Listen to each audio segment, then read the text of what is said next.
Howdy folks, and welcome to the Hunting Stories Podcast. I'm your host Michael, and today we're going to hear some stories from Ben Dziwulski. Ben actually owns his own company called WodPrep. If you're into fitness, you need to be following what Ben is doing on Instagram and his website. He's helping me personally push even harder in the elk woods, so I want to say thank you to him for that. But Ben is actually a brand new hunter, like less than a year. Ben is also the type of person that when he does anything, he does it 100% and he becomes an expert. He's an expert fitness guide, specifically for CrossFit. He's an expert fisherman. I know that he's competed in many professional tournaments, and I have no doubt that in the immediate future, he will be an expert hunter. Now that being said, just because he's a new hunter, it has not stopped him from having some great stories. So let's just jump right into it. I want to thank Ben, of course, for coming on, and now let's let him tell you his stories.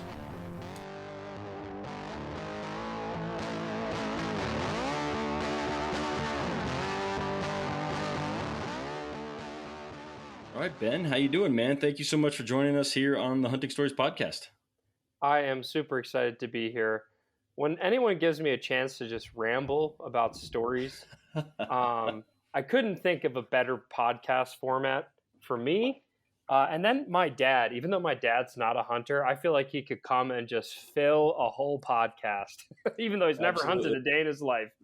Oh, yeah, the biggest problem we've had with these is people like telling their hunting stories too much, and I've had to cut some people off because it's gotten a little too late in the night, and we've had a couple too many drinks on a few of the podcasts. Oh, I hear you. Well, luckily, I am only drinking black cold brew coffee right now, so I might just talk so fast it'll be wrapped up soon. And don't worry, I like to try to make sure my stories are interesting, so I will do my best to have it short and sweet. Like my middle school English teacher said, whenever you're writing or speaking, it should be like a bikini.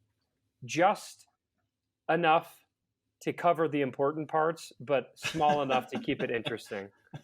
That is a good way of putting it, and it definitely something that'll stick in your mind. I've never heard that before, but you're welcome. I'm going to tell that to somebody else someday in the future. Cool, Ben. Well, why don't you introduce yourself to the listeners so they can know who's telling us some stories today? Yeah, so my name is Ben Dziwulski. I am 32 years old. I live in Denver, Colorado, and I have been hunting for less than 1 year. In fact, I think it's like probably about 9 months. And as maybe you'll find out at the end of this episode or during this episode, I've filled a lot of those 9 months with hunting. I have gone full send into it. My profession is I am a fitness business owner. So I own a company called WodPrep. It's a company that helps CrossFitters get better at CrossFit. So if anyone is, especially any hunters listening to this podcast, if you are someone who has maybe been doing CrossFit to stay in shape for the woods and stay in shape for the season, which obviously is a fantastic protocol. But if you actually want to get better at the sport of it and you want to learn how to do all the skills and techniques with the barbells and do it properly and do it better, then I'm your guy, or my team is your people. And you can just go to WodPrep, WodPrep.com, and we can help you get better at CrossFit. But yeah, that's my story. Yeah, and I'll vouch for you. I know I've been following you on Instagram since we met back in April, and I think I told you before the podcast. Every time I'm at the CrossFit gym and I think, man, how do I get better at this? It seems like within a week you're putting out a little free video or a bit of content to show me exactly what I was thinking. So you've got a sixth sense with these things, and it's definitely helping me progress. I still have a long way to go, but yeah. It's exactly what I think a new CrossFit person should. Yes. Should follow, so they can catch up with all of the the monsters that are in every gym. Yeah, and it turns out all CrossFitters tend to have the same problems, and they all happen to be fixed the same way, and we are really good at it. So we can help you.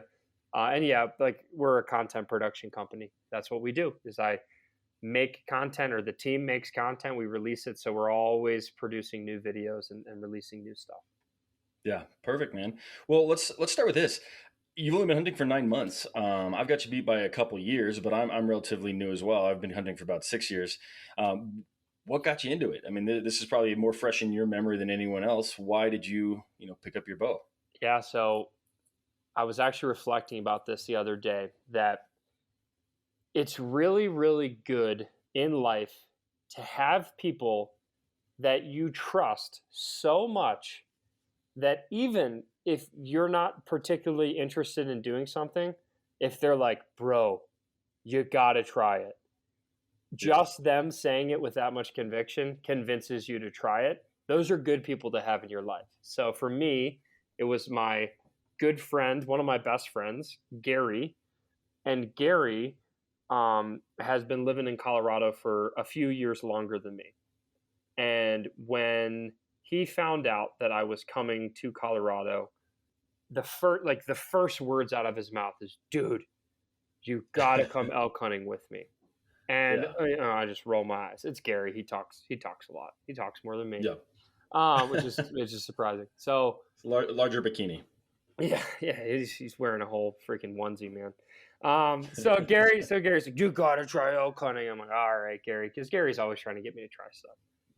But he was pretty relentless about this one. And in my mind, hunting, I'm a big fisherman. Like I used to be a professional fisherman. Wow. I was a fishing guide. I was a shark fishing guide. I was a bass fishing guide. I used to fish a couple like semi-professional bass fishing tours. Like that was my thing. I was surrounded by hunters all the time, but for me, my like love of animals and my like empathy to like cute, snuggly creatures made me just kind of be like, I don't know if hunting's for me. Yeah. And I just never had someone really close to me that was a hunter. So I always viewed it kind of with like a bit of a distance where it's like, yeah, like, I don't know. It doesn't seem like it's for me. And my exposure to it was like, you know, I saw people with trophy hunting, and I had a really good friend that like showed me his dad's like trophy room, and there was like freaking elephants and shit. It was just like, to me, it was gross. Yeah. I was just like, I'm not into this. I don't want to go shoot these poor, adorable things, you know? Yeah. So. Bambi. Yeah, exactly. So and I just want to be clear with everyone. I'm sure a lot of people listening to this podcast are just like, who is this guy? You know, this freaking Tesla driving lefty. I do drive a Tesla, but my goal is to have a giant elk head strapped to the top of it in September, driving home on I-70 just to freak everyone out. That's my goal. But so anyway, so that's a bit of backstory here is like hunting to me was like, I can see it. I totally vibe with the idea of being like absolutely entrenched with the outdoors. But to me, I couldn't, the connection wasn't there. Right. But my friend Gary, we sat down and talked about it. And I was like, man, like, is it really like, why do you do it? Like, what's the purpose? And he's like, dude, hunting is the reason we have so much protected land in the United States. Hunting is the reason that elk populations and blah, blah, blah, and he, you know, rattles off a million different things. It's the reason that all of these animals have made a resurgence. And I'm like, Gary, that makes no sense, right? Like why, like, aren't hunters the reason bison and elk went extinct, right? And then he's like, yes. Yeah. However, that was back in the day when there were no rules and regulations surrounding hunting. There was no industry. There was no tags. There was no governing body. Now we do it right. And these biologists, you know, all agree that like, this is the way to manage these populations, blah, blah, blah, blah. So we kind of planted that seed where I'm like, okay, I've never, like, that seems interesting. I'm not into the idea, but I'm intrigued. Over the course of probably a year of living in Colorado, because I missed the first season, he's like, dude, you got to come out with me. And I'm like, I'm busy, whatever, man. And of course, like me and the rest of the buddies are always pestering him during elk season, during September. We were just like, Gary, did you kill one yet? And he's like, no. Like we're just bugging him and just twisting the knife because basically this was his second season. Second season goes by, he doesn't kill anything. But he comes out, and again, he's just like, dude, you have to try it. You just have to understand this. So I started doing more research on hunting, and I started looking into the ethics of hunting. And then I don't exactly remember when, but I just realized, I'm like, wait a minute. There's no way I'm going to be vegetarian, right? mean, one, for strictly health reasons, like I realized the value of complete proteins. And also I realized that like as we were hunter gatherers, like that's like very ancestral to us. Hunting is a part of what makes us human. So I started thinking Absolutely. about it from that perspective. Then I was like, you know what? I love barbecue and I love meat and I love all this stuff. Every single time I take that first bite of meat, I have consciously chosen to kill an animal, whether I knew it or not. I guess it was more subconsciously chosen to kill an animal. What makes that any different than going and hunting for that same animal? So the gear started turning and I started being like, you know what? If I choose to eat meat, then I should have absolutely no problem with ethical hunting, because if anything, that animal is living a much, much better life than any freaking cow or sheep or whatever the heck I'm eating. I don't know if I've ever eaten sheep. I don't know why that was an example. Or chicken or what. Like those animals lived a pretty shitty life in a confined animal feeding operation. And it just like the dominoes started falling, man. They really did. They started falling in my mind. Talked to Gary more. I did my own research. I started like just contemplating the ethics of hunting. And then I realized I'm like, you know what? Like how amazing would it be to only live off of animals that like you've personally been the one to pull the trigger or release the arrow, or like there's a certain level of intimacy involved. And I can imagine that meat is going to mean so much more to me rather than just like walking down the street and getting a burger. I'm just killing some cow that I didn't know about. So those dominoes started falling. And then there's some point in the year where I'm just like, Gary, this was last year. There was some point in the year, or it might've been like late 2020, right? Okay. I don't know. Dates are not my thing. Anyway, late in the year or earlier in the year, I was everything's a little fuzzy with COVID, right? Yes, exactly. I was like, Gary, I'm in. Like, I'm going to try it. But I warn you that if I get into it, there's no stopping me. And Gary's like, I know, dude. I know. Because when I do things, man, I don't know if this counts as cussing, but I don't know if we're allowed to cuss on this podcast. I should have asked, but go for it. No, totally fine. When it comes to doing things, I am very much a whole ass person, not a half ass person. Like if you're going to do something, do it all the way. And that's the way I've approached every single hobby I've ever done. It's the way I've approached anything. So if I like it, it's off to the races. And I warned Gary, I was like, Gary, I'm going to do it. I'm just going to follow your lead. You tell me what gear to get. I'll get it. I'll get my bow. I'll get all the things you want to do. I also really did like the idea that it was archery. Like that sort of intimacy just felt more ethical to me. And I'm not, at this point, I'm not saying it is or is not anymore. But like at the time I was like, oh, archery, like you're giving the animal a really fair chance. What I didn't realize is I didn't stand a chance. But right. So I just, all those things came and I made the decision. I was like, Gary, I'm in. Like, I'm ready. Like, I will do it. You just tell me what gear to get. If you can help me like walk through the timeline that I need to have to approach this, I'm good. I'm in it. And so some point in the summer leading up to September, I went to my bow shop. My local bow shop is No Limits. Or that's the one that I went to. Yeah. And I went to No Limits. They set me up with a bow, and it was actually embarrassing. Like, I mean, granted, I wouldn't say they were the nicest people, because I go in with this freaking, like, I'm just like, hey guys, I have no idea what I'm doing. I have absolutely no clue where we're going. I don't even know when we're going. All I know is I've been told to come here and get a bow that can kill an elk. That's all and they would ask me, hey, what's your, do you want this or what's this? And I'm like, I don't know. And like, I actually still remember what it was Braden. And now we're friends though, because he does CrossFit, and now we're buddies. But at the time, Braden was like, I just kept deferring to my buddy Gary. I was like, I don't know. It all depends on what Gary wants to do. I'll have to ask him. I don't know. And then at one point, Braden was just like, is Gary gonna let the arrow fly for you? Like, is he going to draw Yes, it but is back he gonna for you pull it too? back for you? And I'm just like, oh my, I was devastated, because that was what I Yeah. was worried about. Cause, I'm coming into this alpha male thing as, like a self-proclaimed like fit alpha guy myself, but I was just such a newbie. I had no idea. You got to start somewhere. Yeah, you gotta start somewhere. And honestly, like, screw it. If people make fun, it doesn't matter. Like, you can be the tool that I probably was, where I'm like, hey guys, I have money. That should be good enough. Just set me up with what I need. What kind of site do you want? I don't know. What should I like? It was every single question. I was just like, I do not know. Please tell me the answer. I don't care how much it costs. Like, that was kind of my approach.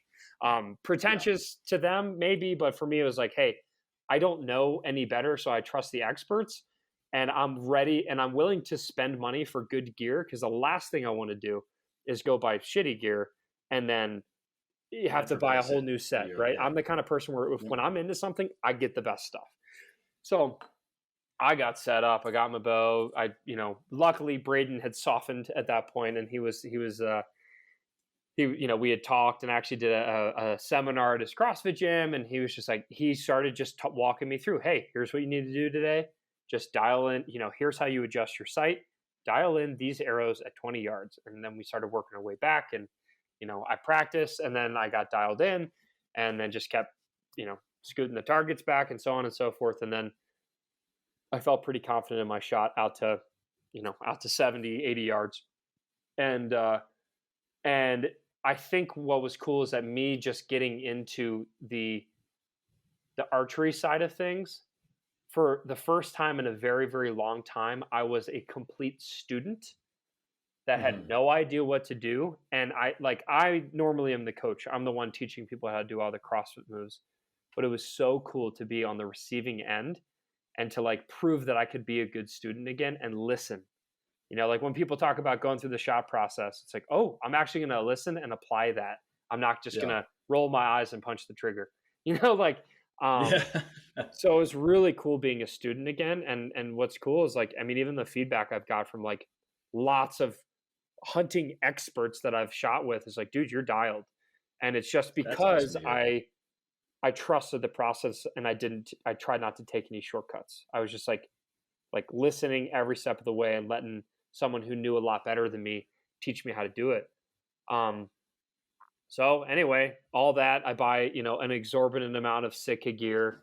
Obviously, because it's the first camo. What's the best camo? Sitka. Okay, boom, Yeah. done. It's just like, oh man, so much expenditure that month leading into hunting season. But I got all the stuff. I got all the gear. We got out there.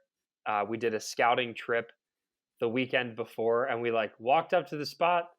We put the binos on, and it was like, first person to see elk gets a free breakfast.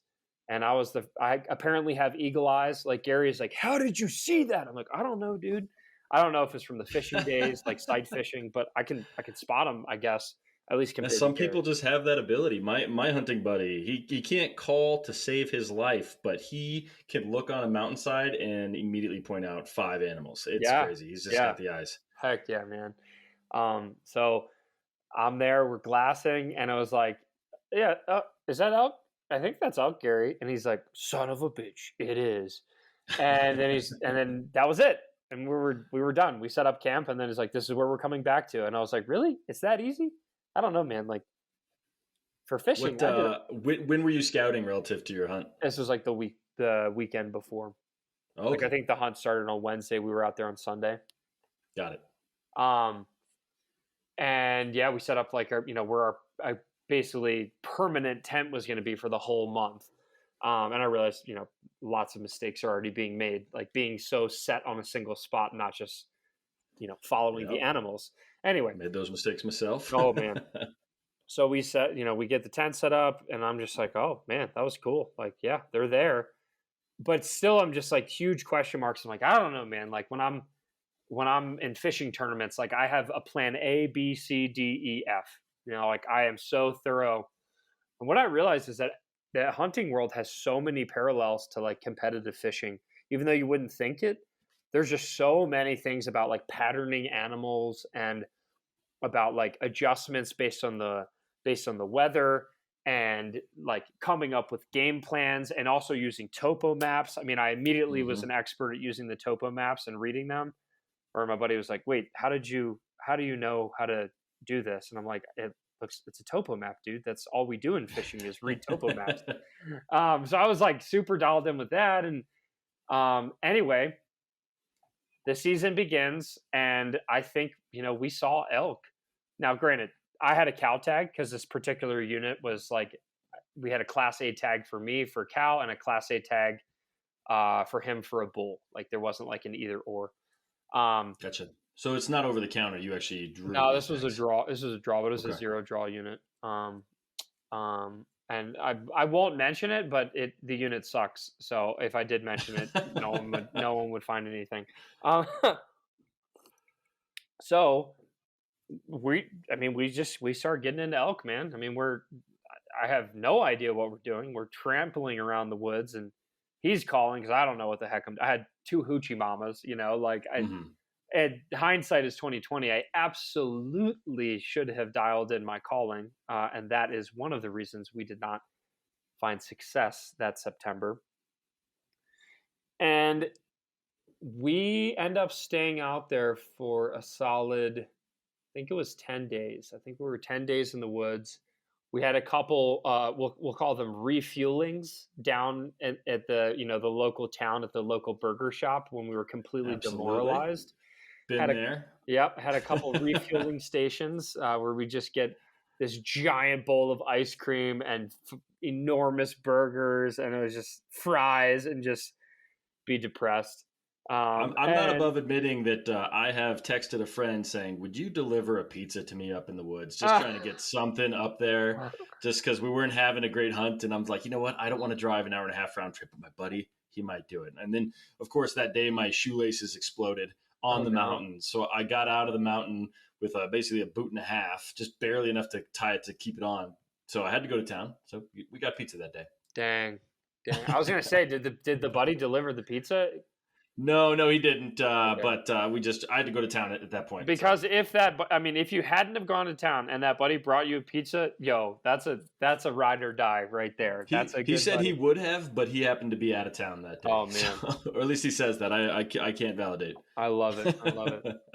So, so we're 10 days out there, and I think on the 8th day, we realized nothing was making noise, nothing was calling. We were seeing sign everywhere. We were seeing elk. Granted, not that many bulls, right? But we were seeing elk, and honestly, we agreed that any cow within range, absolutely take it. Like there was no holding back. It was like a cow is a success for us for sure. I had a couple muleys get close to me, almost drew back on one, but like I just kept picking up all these incredible. Well, you had a muley tag too, huh? Yeah. I picked up a muley tag.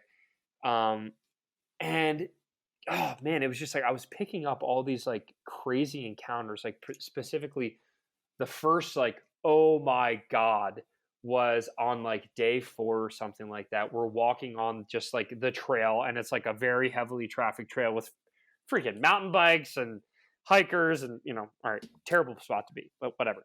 But we're walking down this trail to get to a spot that we're going to like walk, more into the woods. And then we hear some noises, and then Gary just puts up his hand, freezes, knocks an arrow, and draws. And sure enough, there's like 5 freaking elk that were just like right in the process of crossing the trail. There might have been like 8 or 10. And there's one that can't see him, and he draws back, and it steps right out in front of him on the trail at like 20 yards, and then just kind of looks at him, and it was a freaking spike. Oh, like the only thing you can't shoot. The only thing we can't shoot. And it was a freaking spike. And then Gary's just sitting there holding. The spike is just looking at him for like, it's probably only like 30 seconds, but it felt like forever. And then he just, eventually Gary just kind of like lets his draw back down because he doesn't know what to do. Like he's just going to have a stare down with this guy for an hour. At full draw. And then, of course, everybody just poof, and everybody spooks. Yeah. And, of course, every other one with him was a cow. and I'm sure there was a bull in there somewhere, and they just spooked. I was like, holy shit, dude! Like that was like that close encounter was my first encounter with an actual animal that we could have killed. Right, that was like close and intimate. We had a draw situation. Like that's when it was just like, oh my God. And like my whole body was just like, I will hunt for the rest of my life. And we're talking like, and it's so funny because so many, like all these experienced hunters, like, oh yeah, it was a cow, or oh yeah, it was like it was a small 6x6, and I wasn't that big. But it's just like, guys, we can't forget that initial feeling of like, dude, I don't care if that was a freaking white-tailed doe that weighed 80 pounds or whatever. Like that feeling that I had right there is a feeling I will never forget. That like, holy shit, we were in it, and we almost were successful on a hunt. And yeah, it would have been a cow or whatever, but it doesn't matter because that was the most unbelievably exciting moment that I had in a really, really long time. Like comparable to, I've like, there's been a couple times where I've like literally like reeled in the winning fish at like the last hour of a tournament that won me $50,000. Like I've actually lived that before. Not many people have had that. And it was every bit, if not better than that. Like it was crazy, man. And then, so that just like, dude, that lit my fire for the next, it was like 5 or 6 days.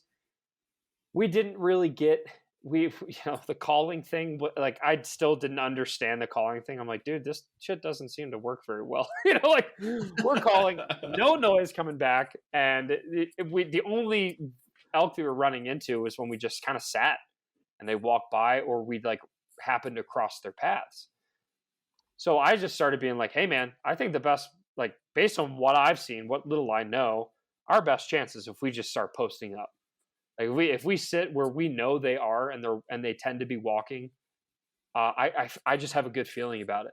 All right, so we did a couple sitting sessions like in the evenings, and I still remember this one, man. We're sitting there, on this trail. We have like it all mapped out of where they should come from. We're sitting there. Gary's reading, Jordan Peterson. He's got his book out, flipping through it. My bow's like laying on the right, and who knows what the heck I'm doing. And we're just sitting there, and then when we're kind of like mumbling to each other, like talking every once in a while, like trying to stay quiet. And then it was just like, there's an elk in front of us, 2 feet in front of us. It had literally walked on the trail that we are sitting on, and it's a spike. This spike is, I swear to you, I could have reached out my hand and touched it on the back, and it had no idea we were there. And good wind. And great wind, or just super dumb elk. And I thought, and I obviously didn't move, and I definitely heard something from behind me spook, and that was probably the cow, like the mom. Because I guess like the really infant spikes or baby, basically the baby's like, I guess there's a period where the cow is like alone with them. I don't know. Anyway, I heard something behind me spook, and I'm sure like something winded us. But this guy had no clue that we were there.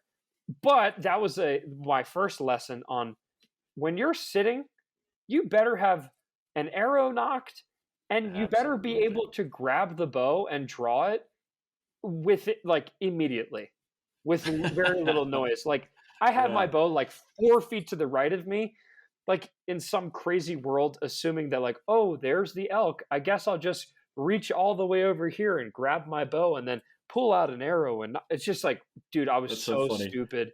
But that's how you just keep making mistakes, and that's how you get better, because there's no better way to learn. Yep, the best lessons are self-taught, and I'll tell you a quick story that's very similar. Please. It's actually my first elk season in Colorado. It's 3rd season rifle, so it's mid-November, and I had hiked up this mountain with my buddy. We literally just walked the whole way up. We get to the top, and there's knee-deep snow, and I'm like, okay, it's time for lunch. We're just going to sit down. So we just find a nice rock to basically go sit behind, and I set my rifle down on the rock, and this rock's, let's say, 8 feet by 8 feet in diameter. Mm-hmm. So I set my rifle down and I'm kind of walking around it looking for a good place to sit, and I find a spot. I sit down. Turns out on the exact opposite side of the rock as my rifle. I didn't even think to go and get it. So I sit down, break out my little bagel sandwich. My buddy sits down. His rifle's next to mine. We're eating our bagel sandwiches, basically glassing over this range. I hear something back into the right, and about 60 yards, I see 3 bulls, like 4 cows, and a couple spikes. And I'm like, God. I'm like, this is it. And I'm like looking around. I'm like, where's my rifle? Holy shit, no. So I'm like, well, you know what? If I don't try and get my rifle, I have no chance. So I crawl, and not behind the rock. I crawl in front of the rock, and I go and I get my rifle, and I set up. And there's 60 yards, 60, 70 yards. Pull my rifle up, and at this point, the bulls had already boogered off down the next hillside, so I can't see them. But I still see all the cows. I still see all the spikes, and I'm like, well, I did a little bit of research, and I thought that the bulls would maybe be following. So I just sat there with my crosshairs on a spike. 5 minutes as it fed, but the bulls had already run off, and I only had a bull tag. So you're absolutely right. You got to have that weapon by your side, man. I did the exact same thing. But I actually saw the bulls and had the opportunity, but my rifle was just too far away. Oh, horrible. But have not made that mistake since, but also have not had quite the opportunity since. Yeah, of course. Yeah. I'll never have that. Yeah. And that's what's so interesting though, is like, you have to learn by experience in a lot of these things, right? Someone can say, hey, never leave it. Like common hunting wisdom is like, hey, like always have your weapon ready. Okay. Yeah.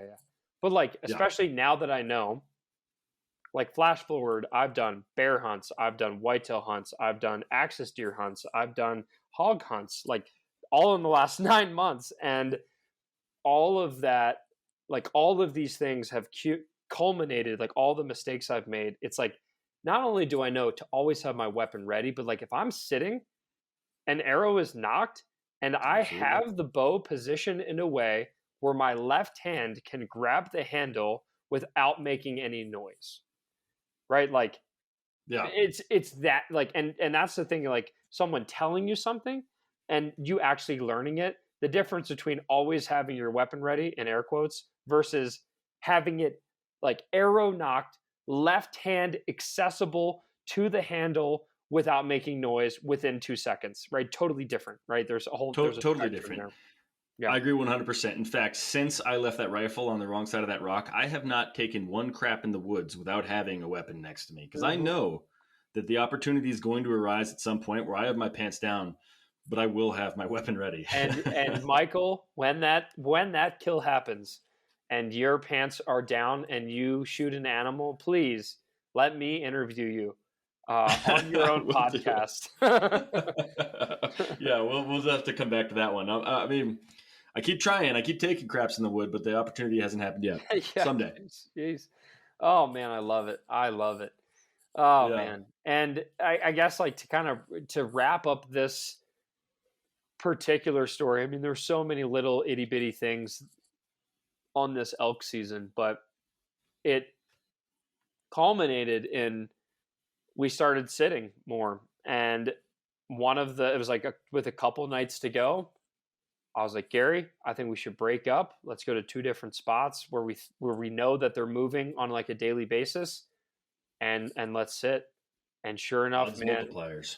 Yeah, sure enough, about an hour into my sitting on a stump, and there's this game trail in front of me. The wind's good, and I'm like, you know what? I bet they come, on this game trail.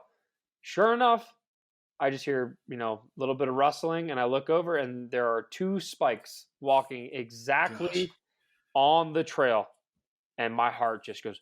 I could like see them clear as day. They walk right in front of me at 18 yards. I watch them. They never see me. They walk right across my face and just keep going to the left. So many lanes of shooting opportunities. And I'm like, oh my God. And I have a lot more time. I'm like, dude, this is the spot. About 10 minutes later, I hear, meow, meow, and there comes a cow. Now, was it a full-grown cow? I have no idea, but it was a cow. And I know at hindsight, I'm like, man, maybe that was like a calf. I don't even know, because it was like trying to find the spikes. It was like, hey, why'd you leave me? Yeah. And I hear this cow, and it's just a solo cow, and she's walking exactly on the trail where I thought she'd be walking. Is walking. She kind of like pauses a little bit, like looks around before going into kind of like this clearing. And me not knowing how elk work and me not knowing, basically, I completely froze because I was terrified that if I moved to draw, the elk would run away. Right now, in hindsight, I realize how much noise you can get away with elk. Whitetail deer, totally different freaking ball game, right? I've experienced the most spooky whitetail deer ever, where like me just inhaling with my nose causes them to perk up and say, "What was that?" Like where you like almost can't even breathe, like you're trying to tell your heart to shut up. But these elk, dude, I didn't realize that I could have been like, as soon as that sucker, walked behind the tree or walked out, I could have drawn, and all it would have done is looked at me for a perfect shot. But anyway, she comes to this tree. It's about 18 yards. She looks left, looks right, seemingly looks right through me, and then just keeps on moseying right along. And at that point, I absolutely should have drawn, or some sort of noise, froze her, and then it would have been a perfect broadside 18-yard shot. Perfect. But in my absolute terror and not knowing what to do, and like everything, like my brain, I was like blacking out. It was like, this is my shot. This is it. Oh my God, we've been here for 8 days and it's happening. This is it. I can shoot this. Oh my God, I can shoot this animal. So she goes behind the first set of trees. I draw, and I had already sighted in all of the shooting lanes, and I draw, and she walks, through the lane. She walks in between the trees at like 20, and my bow is like, oh my God, it's like left, right, up, down, left, right. I'm like, there's no way I'm releasing this. Like, what's going on right now? I can't even there's no way anything's aligned. So I took a deep breath, and then she kept walking. And then at 33 yards, there was another shooting lane, and she steps out, and I punch shit out of the trigger. And I thought I made an absolutely perfect shot. We've made a litany of mistakes at this point, but huge mistake. I never made a noise to stop her. So she was moving, right? Oh, okay. She was on the move. I mean, she wasn't running, but she was walking. But I literally big strides. I was such a newbie to hunting. I at that point did not know that you're supposed to make a noise to stop the animal, because I hadn't seen any hunting video. I didn't know what I was doing. I didn't realize I was supposed to make a noise to make them stop and look. I assumed any noise that was made, they would run away. So I didn't make any noise. I released this arrow at 33, and obviously, because I'm freaking out, blacking out pretty much at this point, I have no idea.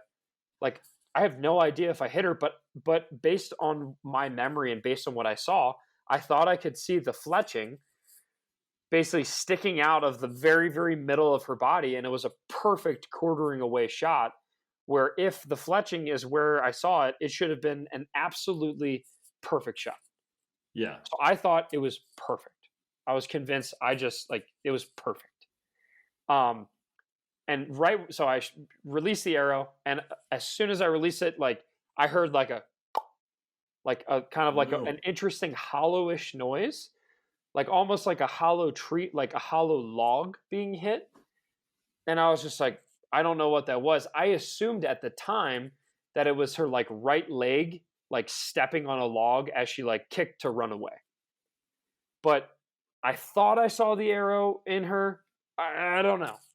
I know I heard a noise, and I'm shaking. Everything's going crazy. Immediately, I pull out my phone, call Gary, and I'm like, dude, I did it. I did it. I smoked her. We did it. And then he's like, all right, come find me, and then we'll go find her. I'm like, all right, cool. So I put all my shit together and trounce through the woods to try to go find him. Minutes, we're talking 2 minutes after I had shot this elk. So I go find Gary, which is another enormous mistake. Why would I ever leave this? There's shooting lanes, right? For us to find the exact spot where that arrow hit, I should stay there and let Gary come into me and say, nope, yep, that was it right there. Nope. We did everything wrong. I left I left the spot. I went and found him. We were making noise because I'm not being quiet. I'm just like trying to find Gary as quickly as possible. My mind's racing. Oh my God, like we're going to find it. Oh my God, now we have to pack it out. Like it's getting dark. Like it's just like everything's going crazy. My headlamp's been on in my bag all day. It's nuts. And then so like eventually I find him. He's like, yeah, man, like I thought I heard something like running off in that direction. I was like, oh, that was probably the two bulls that were in front of her, because she kind of turned off and went a different way, back to my left. And so we go back into the spot, and I'm like, yeah, like it should be right here. And then we like look around and we don't see a single sign of blood. I'm like, maybe it's right here. There's a different shooting lane. And then I was like, you know what, let me go sit on the log where I was shooting. So I went and sat, and then I like had him walk the trail. And basically I was like, it's either there or there. And we just we looked everywhere. No arrow, no blood, no nothing. Wow. So for me, I'm like, oh, she went that way. So I just started walking that way.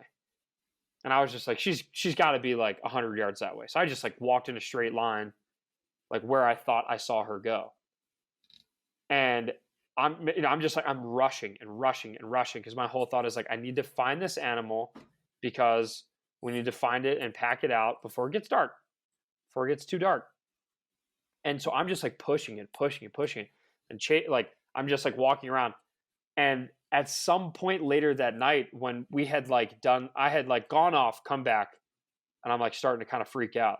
It's like, wait, like we haven't found a single sign of this animal, because there's tracks everywhere, right? There's I can't be like, oh, there's a track. It's like, no, there's tracks everywhere. So we need blood, or we need an arrow, we need a body, right? And I'm just trouncing through the woods. I'm also colorblind. So red. Oh no. So that's why I was like, dude, I'm not going to be helping you very much by looking for blood, because red on green, that's tough for me, man. So I just went looking for the animal.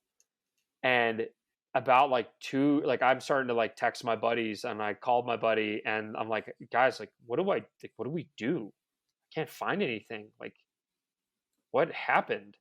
And I kept rewalking everybody through the shot and the shot placement and the noise I heard, and oh yeah, the noise you heard was definitely that's the lung, or the noise you heard was this. And just everyone's like, oh, you'll be fine. You're good. Just find the arrow. So I'm like, all right, I'll go find the arrow. Nothing. Can't find anything. Search everywhere. And I'm just I'm starting to lose my mind, man. Yeah. And ultimately, we ended up searching for, and that was a very long day of hunting, by the way. We had pushed it really hard that morning. So Gary's delirious at this point. He hadn't had water. He never told me this, but he hadn't had water in 5 hours. So he's freaking delirious. I'm going nuts, because I'm like, did I just shoot an animal that I'm never going to find? I'll quit. I'm going to quit hunting on the spot. I'm done. If I shot an animal that I'm not going to be able to find, this is my absolute worst nightmare. Worst nightmare could possibly imagine. And we eventually just kind of give up that night, because we had searched for 5-6 hours. And ultimately, what I realized is at some point that night, I was kind of I was 200, 300 yards away, and I heard something run off in the woods. And it never crossed my mind that that was probably her, right? Yeah. It was probably because we had made so much noise, we probably spooked everything at that point. And she was probably, we never found a single drop of blood, never heard her. Maybe we did then. We didn't find a single sign of her. Complete ghost, no arrow. And it absolutely tore me to pieces. I'm sure. And then we went back the next morning, calculated the temperatures, and we searched for another 5 hours. So we spent it was anywhere between 8 and 10 hours looking for that animal. Never found a single sign of her. I was devastated, dude. I was I hated myself. I was like, why did I do that? Why did I rush the shot? Why didn't I, what did I do wrong? And then Gary's like, oh, did you make a noise to stop it? And I was like, no one told me to do that. God damn it. Why didn't anyone tell me to do that? Right. Dude, it was horrible. And then as I'm telling my friends, people are like, hey man, it happens. That's the nature of archery hunting, especially. And like you're going to make mistakes, and it happens, and it might be bear food, and it might be, and like now that I know what I know, and also I was using there was like there was a miscommunication when I was buying my broadheads. So Braden suggested the Micro Hades, whatever the heck brand Mm-hmm. that Dan Staten recommends as well. And when I didn't have time, so I was busy. So Gary bought them for me, but he bought the hybrid versions for me because he thought that was the same as the non-hybrid version, the fixed blade. So I had hybrids, and now I realize what probably happened was I probably caught that front shoulder blade on the step, like her leg was probably still behind her and she was stepping forward with the right, and I shot her on So the left blocking side. the vitals. Yeah. And the shoulder blade was probably blocking the vitals. And that pop I heard was probably my expandable hitting her freaking scapula and her being completely freaking fine and running away. Yeah. That's That like makes a lot of sense. based on what I know now, like that's one of the only explanations I can think of. So anyway, that was an like I have never experienced so much emotion in such a short period of time, where I went from the highest of highs, pure elation, to the lowest of lows. Like I was tearing up. I was like, what's the point of this? Like, how can I do that? Like, I feel horrible. And all that culminates in an unsuccessful elk season, but an absolute respect for nature, for hunting, and then also for realizing that, like, for me to be a hunter, I am absolutely not like the rack 'em and stack 'em. Yeah, let's just like let the arrows fly. For me, man, I am all about like, if I can't take a perfect shot, I'm not freaking taking the shot. And that's Yeah. why the last like 6 animals I've harvested have all been perfect heart shots. And it's like, I just, yeah, it's just like this dedication where like, I'm really glad I got the mistake out of the way, because had I shot that elk perfectly, so I thought, then I would have thought that I knew what I needed to do to shoot the next one, right? And it might have wounded a really big bull, or it might have, whatever. It might have been an even worse scenario. But what happened, and I learned so much from that, making that mistake on that first cow, where now so many animals on the back end have been harvested very cleanly. Like the last hunt I was on was a bear hunt in Canada, and it was a perfect heart shot. And it's like the reason I'm still hunting is, one, I'm still all about harvesting my own meat. Now, pretty much the only meat I've been eating lately is stuff that I've harvested. And two, I just like I realize that, to me, hunting ethically and hunting the right way and hunting with confidence in myself is, I'm not doing it for anyone else. I'm not pulling the trigger because I'm thinking about how big the horns are, or I'm not pulling the trigger, or releasing the arrow because of the story I want to tell other people. It's like, it's for me. And I know that for me, the only way I'm going to feel happy about the shot is if it's a super controlled, ethical shot. And Yeah. like, that's where I live now, man. And it's been so good, because all of the recent hunts that I've been on, I've just been like so patient, and the shot tends to present itself a lot later than you ever imagined it. And yeah, it's been really powerful. So thanks to that original event, it has definitely impacted me as a hunter. And now I'm really excited to continue on it, and hopefully, get a pronghorn this year, which I know are absolutely nearly impossible with a bow, but, and then also, the grand finale of trying to live a full 30 days in the woods for elk season in September. I'm all about it. Man. And it all came from Gary just being the guy that, I know, I love him, I trust him. And I was just like, all right, man, if you think this is going to be good for me, I trust you.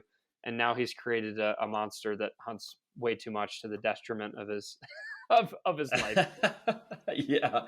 What's funny, Ben, is I've asked a lot of people to be on this podcast and tell them whatever stories are the most entertaining, whatever stories mean the most to you. And the ones that keep coming up over and over again are the first harvest, which makes a ton of sense, right? Yeah. But then also, almost everyone is telling a story about the one that got away, that made them feel the way that they felt after thinking that they maybe just hurt an animal and aren't going to actually get to harvest it. I think podcast number 1, podcast number 2, like these stories come up. It's inevitable. Specifically with archery, it's going to happen. You're going to lose an animal at some point or another. But it means that you're doing it right. I think when it tears you up that much, and for all the other folks that have told these stories, the fact that you and I don't have a ton of experience. Some of these guys have hunted for 20 years. And it's still the ones that mean the most to them are the ones that they hurt the animal, and they can't take that back. So it means you're hunting the right way, man. So it's a good story. Yeah, man. But yeah, man. So Ben, why don't you tell all the folks? I know you did a little bit at the beginning, but why don't you tell them where they can find you? I'll make sure to put show notes and links to everything in the show notes. Yeah, so if anyone wants to get in touch with me, talk hunting, give me your best hunting spots, all the above, or of course, get some fitness advice. I would love to help you out.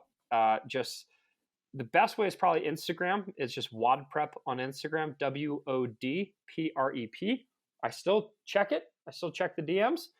And then you can also email me, ben@wodprep.com. That's a bit of a mess sometimes, but my assistant can, if you just mention that you heard me on a hunting podcast or the Hunting Stories podcast, then that'd be a great way. She'll flag that for me to actually read it. And yeah, if you want to check out my website, it's just wodprep.com, WodPrep. And I can definitely help anyone who's trying to get better at functional fitness, get better at it. And then I also have a pretty big YouTube channel as well that has a lot of really good free tips. Just like the website, lots of free tips there, but that's just youtube.com/WodPrep. Pretty simple stuff.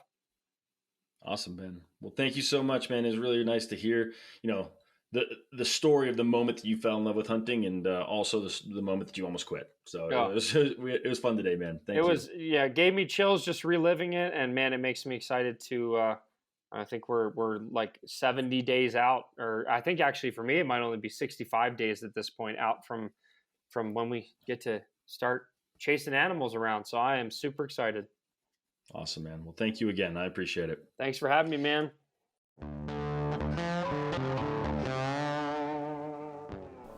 All right, guys, that's it. Another story in the books. If you have any feedback, please let us know. Just go to @huntingstories_official on Instagram and DM us, or you can go to our website. And don't forget to follow us while you're there. Now, I want to thank Ben again for sharing his story and encouraging any of you looking to become more fit to follow Ben and WodPrep on his website, his Instagram. I have actually put links to everything in the show notes. Most of his content is free, and it's helped me a ton, so I'm sure it can help plenty of you out there as well. And now, of course, don't forget to subscribe, review, comment on your preferred podcast app, Spotify, Apple, whatever it is that you're using. And of course, tell people about us. Share our hunting stories with more people. Share it with your mom, your dad, your brother, your sister, whoever it is, your hunting buddies. Let's get these stories out there. So thanks again. I really do appreciate you all tuning in. Now go make some stories of your own.